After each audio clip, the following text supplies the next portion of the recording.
DEFCON convention. This meeting was held in exciting Las Vegas, Nevada from July 9th through the 11th, 1999. This is videotape number 19, Insecurities in Networking Devices.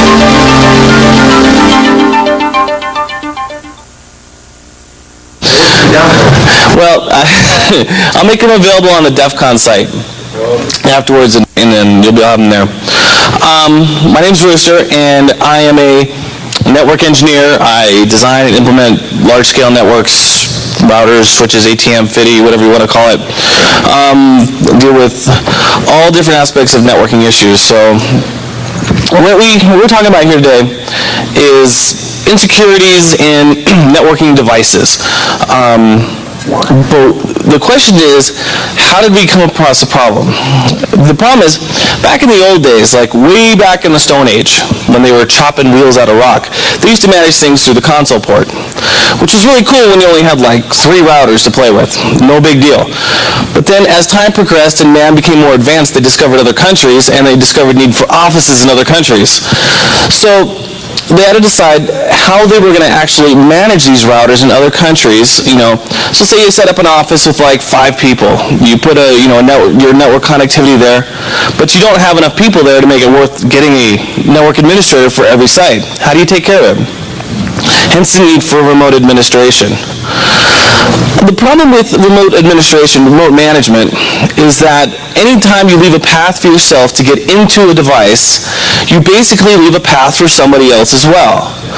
And the less you know about that path that you've opened, the more the other person is going to know how to get into it.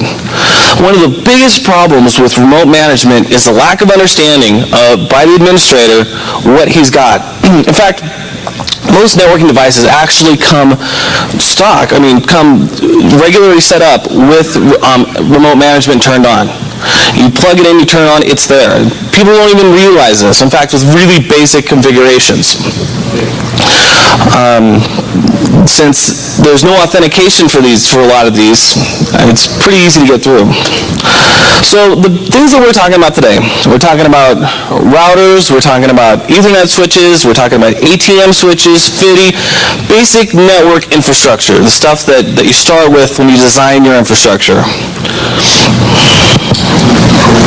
So just to make sure everybody's, we're all on one page, we'll talk a little bit about what the difference between a router and a switch is.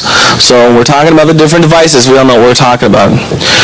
The problem with router and switch is marketing has come through and they've totally redefined the way that people use these terms. They've got, layer 3 switches and layer 4 switches and just a bunch of marketing mumbo jumbo. It means nothing. I mean, if you really want to come down to it, most likely you're talking about, if you're talking layer 3, you're talking a router, and if you're talking layer 2, you're talking a switch.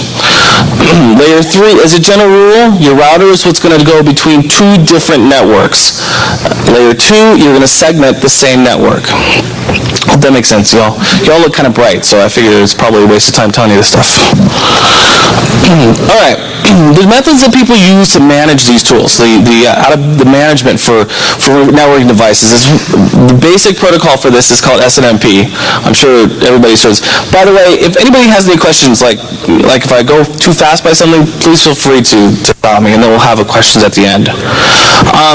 So SNMP stands for Simple Network Management Protocol. This provides that management capability remotely. It's actually an amazing protocol. It's really, really simple, and it can do a lot of amazing things. The problem is that it does a lot of amazing things very insecurely. As many people know. You can do just about anything depending on the manufacturer of the device with it. For instance, Cisco has got kind of a half-assed implementation of SNMP, so you can only do so much. I mean, you could do anything, but unlike, let's say, something like Bay, where it's just like everything is completely open to SNMP. It's UDP, so anything that's UDP based is going to be insecure.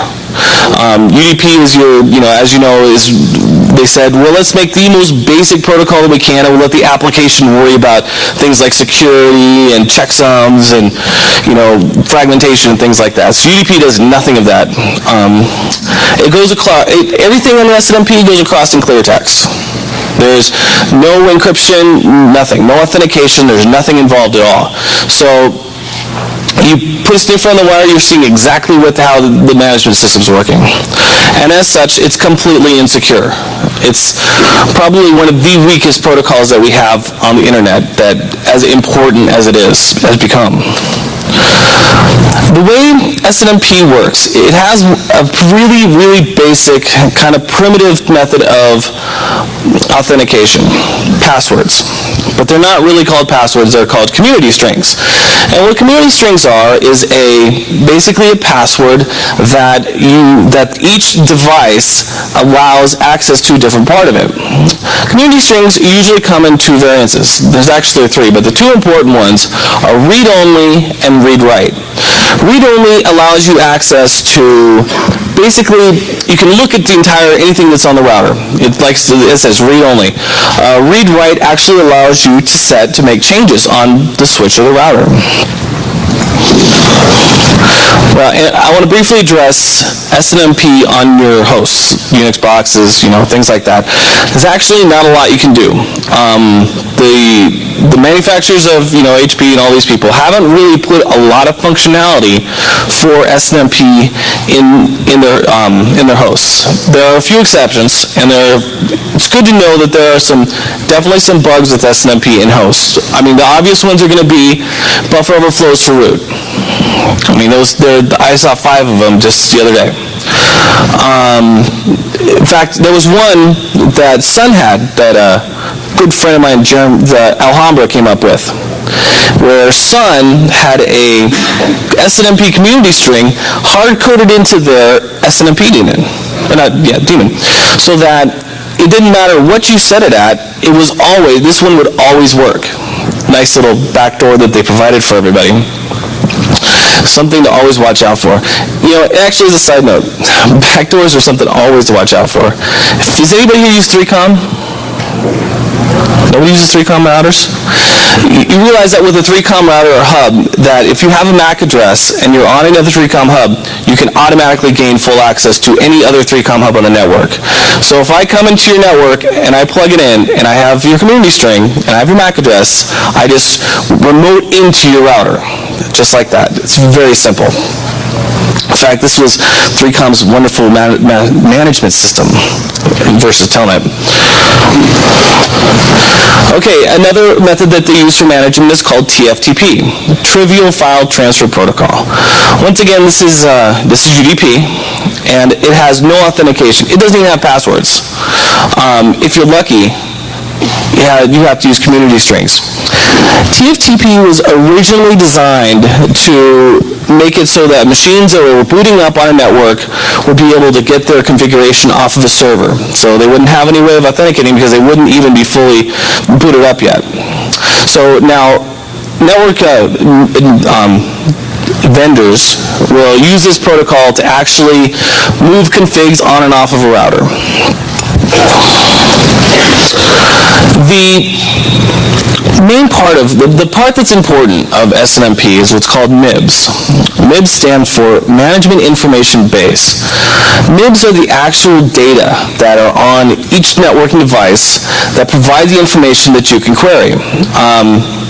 The amount what they have MIBs is dependent on the manufacturer, and it varies everywhere from, most manufacturers now have just about everything you could possibly think of in the MIB, from the temperature of the box to how many interfaces are on to the serial number that the box is. I mean, everything. You find out the IP addresses, the switch. If you're on a switch, you can see how many ports there are. You can even find out the text that's of the port, how you've got it defined. So like an ATM switch, you'll have a text with each port that defines, where this particular OC3 is going. With that, when they came up with SNMP, they developed this thing called Enterprise MIBs. And what an Enterprise MIB is a way for the huge standard for people to for MIBs. So basically, in a way, you could consider it like DNS in a way. You start at the very root, which is 1, and it actually is a string of 8 numbers, depending on the manufacturer, but the first 6 numbers have to do with starting with the root, going through the fact that it's DoD, internet, it's a private network. All those are always the same in every MIB, and then every organization is provided with a number, and this number signifies that organization. So Cisco's number is 9. So I have to read this to you because you can't see it. But the actual beginning of a MIB number for Cisco is 1.3.6.1.4.1, which basically means iso.org.dod.internet.private.enterprise.9, which signifies Cisco. This will allow basic, standard structure to the whole system. And when I provide the slides, I actually have some FTP sites that provide the entire list of everybody's organization. Now, the standard ends there, because on one side, if I have say the number for how many interfaces exist on the router is 41, that's not true across manufacturers. But all manufacturers provide documentation on their MIBs. In fact, if you want Cisco's, you go to ftp.cisco.com. They've got this huge directory with every MIB that they have. Now the question is, at this point, is what do you do with SNMP? I mean, how can you use this to do any kind of exploit? So there's tools that are actually provided for you on most Unix boxes. They're called SNMP Get, SNMP Set, SNMP Walk. So with SNMP Walk, what SNMP Walk does is you put in SNMP Walk, you put in the community string, and all it does is it goes and it walks the entire MIB tree. Now, this may not seem like such a big deal, but this will completely take out any router you find on the internet. It will DOS it, no doubt. It actually tries to walk the entire ARP table and routing table. So if this is a router that takes BGP routes, for instance, it's going to try to walk all 60,000 routes, including, like I said, its ARP table, so all its internal network as well, which is more than any router can handle. And so it will actually just take it out. The other ones are actually a little more insidious. SNMP Get and SNMP Set. These are the tools that you can use to access the MIBs that are available on these particular routers. All right, well, I have this list of really cool MIBs. Trust me on this one.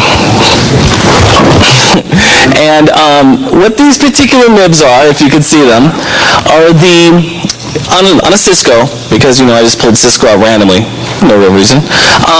There are 2 particular MIBs that are your best friend.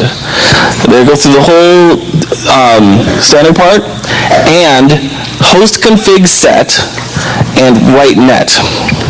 What host config set does is you pass it a particular configuration, and it will change that configuration on the router, whatever line you want to. What's even better is write net, which basically tells it to pull from your TFTP server a config.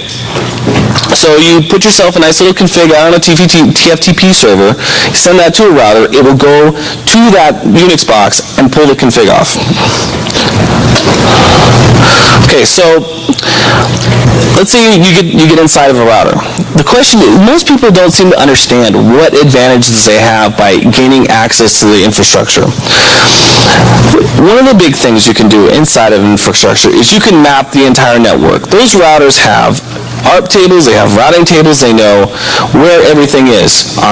If you're in a Cisco environment, it's got what's called Cisco Discovery Protocol, which turned on provides every router, every information that's right next to that router.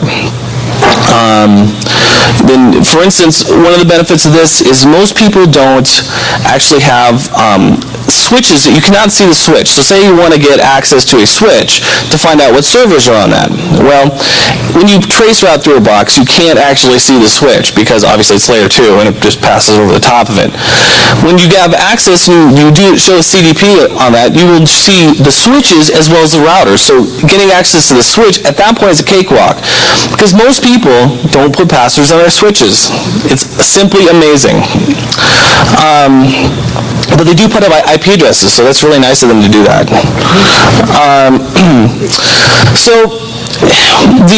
One of the beautiful things about getting control of the network infrastructure is that the inside of somebody's network is always the soft underbelly.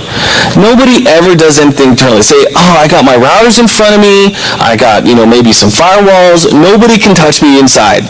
So there's not much point in putting things like, oh, tough passwords that I'm going to change all the time, any kind of real authentication or anything. I mean, who's going to be able to get access to that? So, you're in. Probably, it's the same kind of thing about when people have an inside job, which they don't really pay much attention to, but you can make changes to routing at this point. You can make changes in layer 2. One of the big things you could do, if you were so inclined, is layer 2, like say ATM, and you've got a site, you've got another site that you're attacking. You can very easily, when you have control, redirect all their traffic to you at a layer 2 level, which means that you don't even need IP connectivity anymore. You're just pumping data at yourself that you can capture out of the ATM unit. There are things that are coming out, or that have been design spec'd to try to alleviate this. SNMP version 2 has spec. It's never used, and it probably never will be. I would be very surprised if it's ever used. It provides authentication.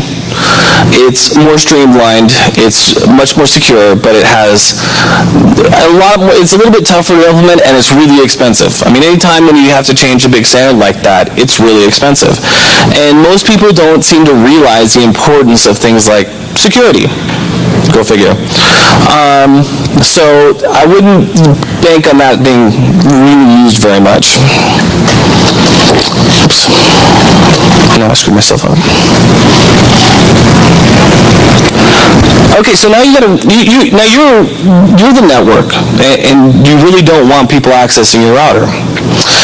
What can you do to protect yourself? One of the most important things to protect yourself, well, there's several. First of all, don't use private and public as your community strings.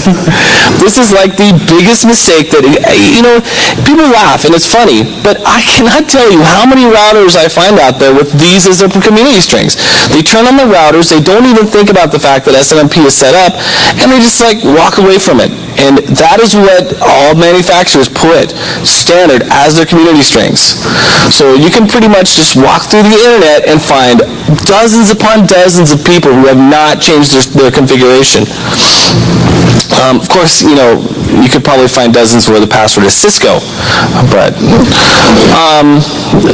access lists. Now, this is going to leave out mostly the ankle biters, especially with UDP. Access lists are not exactly the toughest thing to bypass, but you might as well use them because they're there and provided. Cisco, for instance, provides two different kinds of access lists. They provide what the standard access list, where you can actually block who is allowed to do SNMP queries, SNMP puts, and who is allowed to do TFTP services. And you can also who can do telnet and things like NR login and things like that. Might as well put them up. It's got the extended access list on it, so that you can filter even more tightly than that. What else did I say?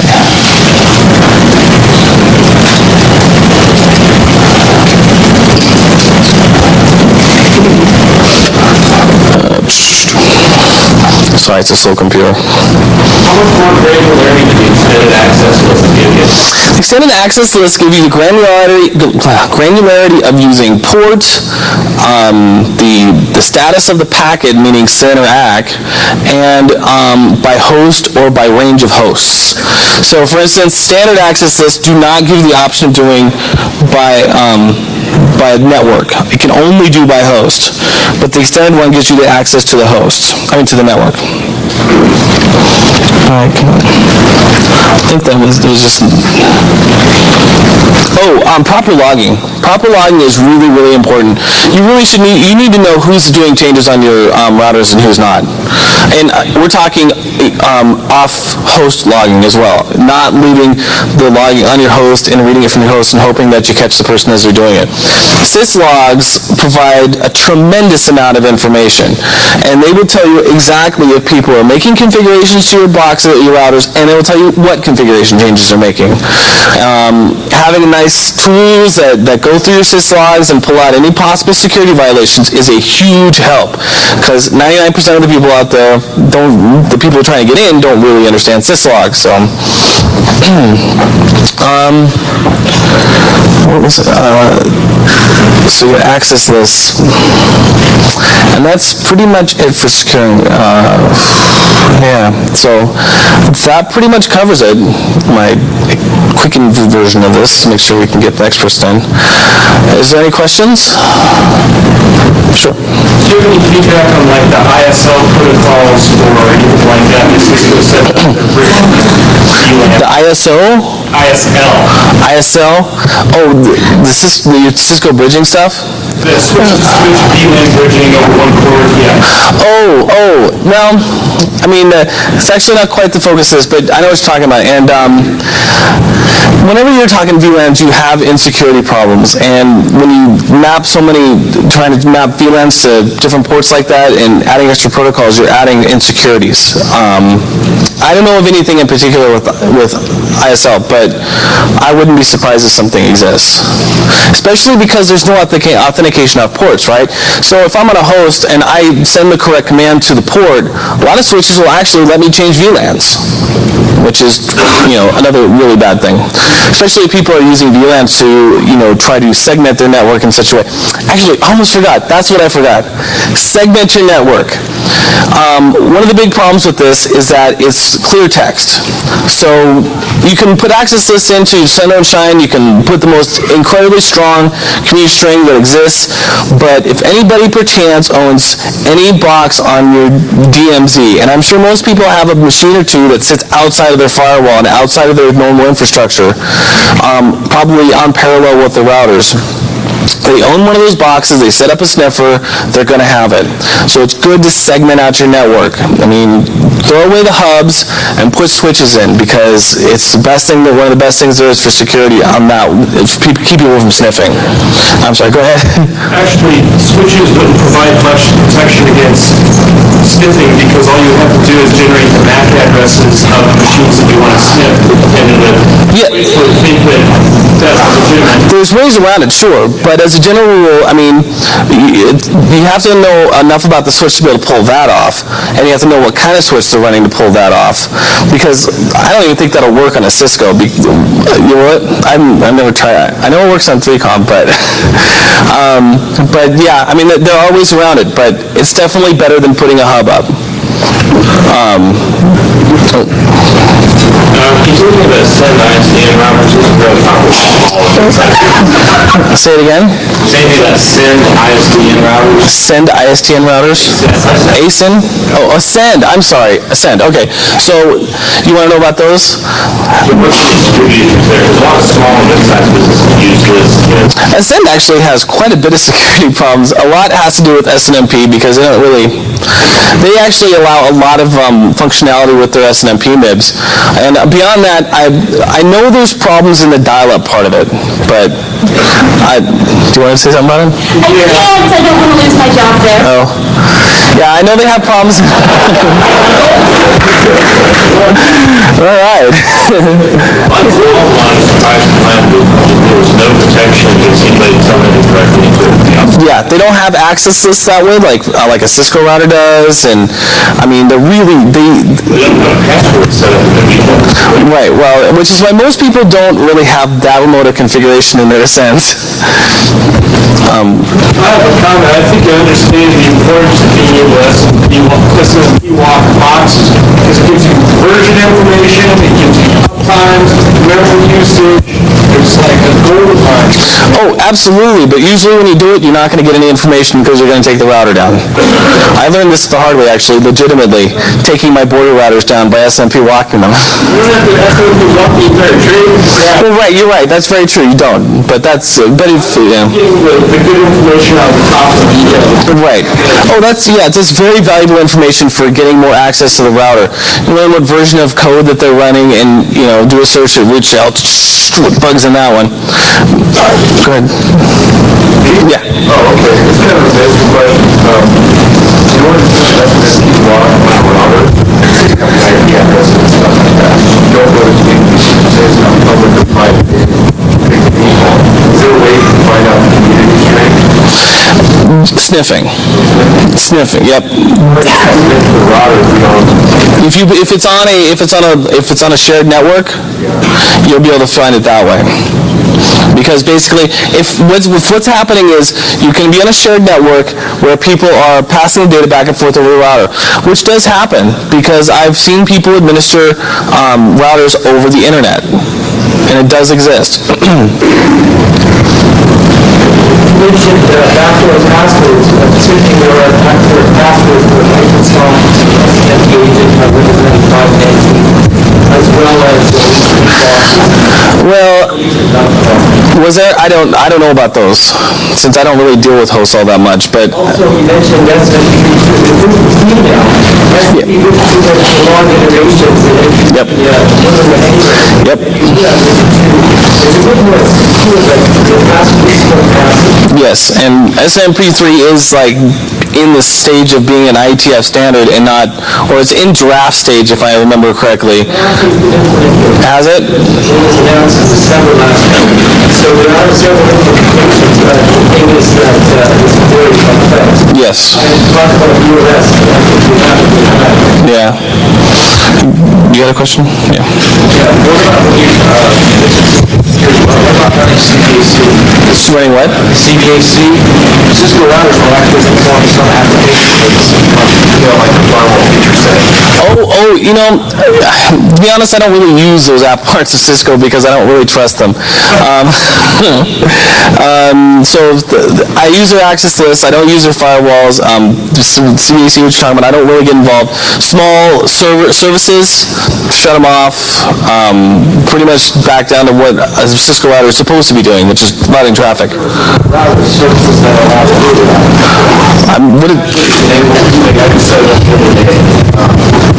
You're likely to have to act as application gateway. So it's an application proxy. I don't really use it because I use other application proxies, so I've never really played with it. You mentioned syslogging everything and using the right tools, but you have a recommendation on well, you're going to love this, Perl. I have to say, I'm a little bit jaded because one of the people I work with is just a scripting god. I've never seen anybody who can do the things he can do with a script. So I've seen pretty much in whole infrastructures based on scripts that'll go through and all the configurations, match it against TACX logs, compared who's actually logging into routers and who's making changes, all possible through standard Perl tools. and it's not if you go to the Perl sites, they have tons and tons of scripts available. And to be honest, I'm not sure what commercial tools are available to do that kind of thing. On Cisco switches, we're wondering about the span ports. You go across there, how many vulnerabilities with those, especially when you use that like an IDS system, go over multiple VLANs? No, I actually haven't found any. I really looked at, I've done spanning before, but I've actually never said, I wonder how I could break this thing. Other than the fact that just by having that available, if somebody gains access to the switch, they can then span the entire switch. Which, once again, I want to point out, it seems like, of course you're getting access. Getting access of a Cisco switch is trivial because nobody ever puts passwords on these things. Seems to provide an access control list. Can be bypassed actually want to talk about that? Well, sure. Spoofing can do it, especially when you're talking about something like UDP, right? I mean, you're sending UDP packets out. You're not expecting an answer back. So I wouldn't say it's trivial to construct a script that would basically build UDP packets on the fly that would make configuration changes with spoofed IP addresses. One thing you can do, one thing it's really important to do in a Cisco router is basically put up an anti-spoofing type access list. All it does is says, on the outside interface, I don't accept addresses coming from the inside. Very important. One thing I want to mention about scanning for Cisco switches is that currently you can only scan the ports that are on your box. If you have a network of switches for several of them are chunked together, you can't see the traffic that's on them. Right. And that's supposed to be a feature of remote scanning that's going to be in 4.5. Oh, that's beautiful. Mention on on-device logging via syslog, there was a use in a previous version of iOS. An iOS service attack could be launched if somebody was logging everything that an access list denied, and the router was then all of its sites sending those logs to the log host rather than doing Which kind of points to the importance of making sure that you have the latest and greatest code. And I don't mean the latest like 12. I mean the latest code with the bug fixes and the security fixes in them I mean, there's a ton of stuff that's been fixed, but I've seen people run 10.9 Cisco out there, and, everybody knows the problems with those. even within certain trees. Right, exactly. You have a CCO login, read the release. Hence the problem with Cisco source. You mentioned that big network routers are heavily SMB managed, which is very true. So there are a lot of additional weaknesses inherent in the Actually, no, not really, because with any of them, you can change the configuration. It's not so much as weaknesses as just it makes actually manageability a little bit easier. But any of them you can use to break in that. If you're using Cisco for an ACL to block a majority of the Insecurities or whatever, then I would suggest putting an outbound filter on the external interface so that it actually doesn't even respond to packets are dropped from the administrative role list. Oh. Sends it off to null. Yeah, or don't send TCP refuse, or what is it? Will refuse and don't send any packets back. What you can do with the Cisco, it'll just let it die. Well, the benefit of TACAX and Radius is login authentication. TACAX provides a one-time power, theoretically a one-time password, and it doesn't really work that effectively, but it provides a way for you to have an authentication for when you do logins. It won't do anything for SNMP at all, but it'll stop login type attempts. Radius allows you to have a central database of users and their authentication.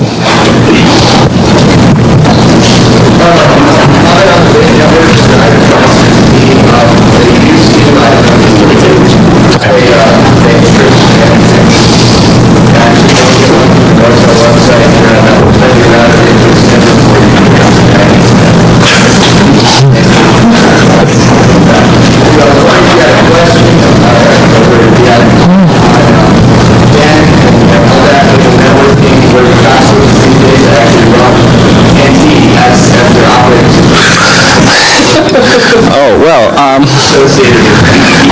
no comment. May God have mercy on you. Yeah, UNNT is an operating system for your router.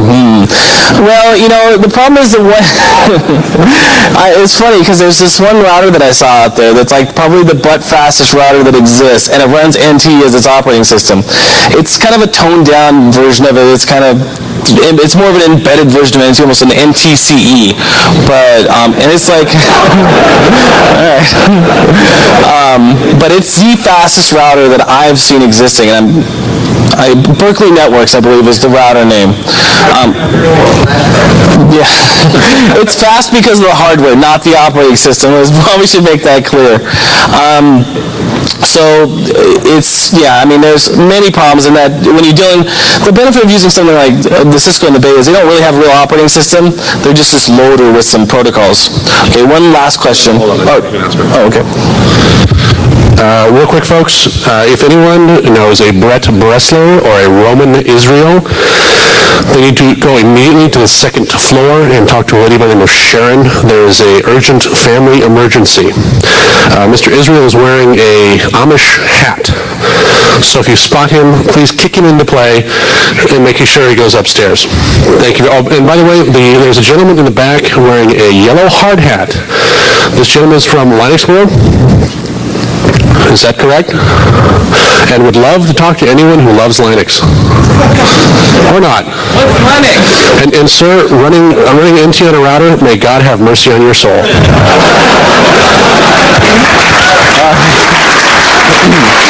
Okay, one last quick question.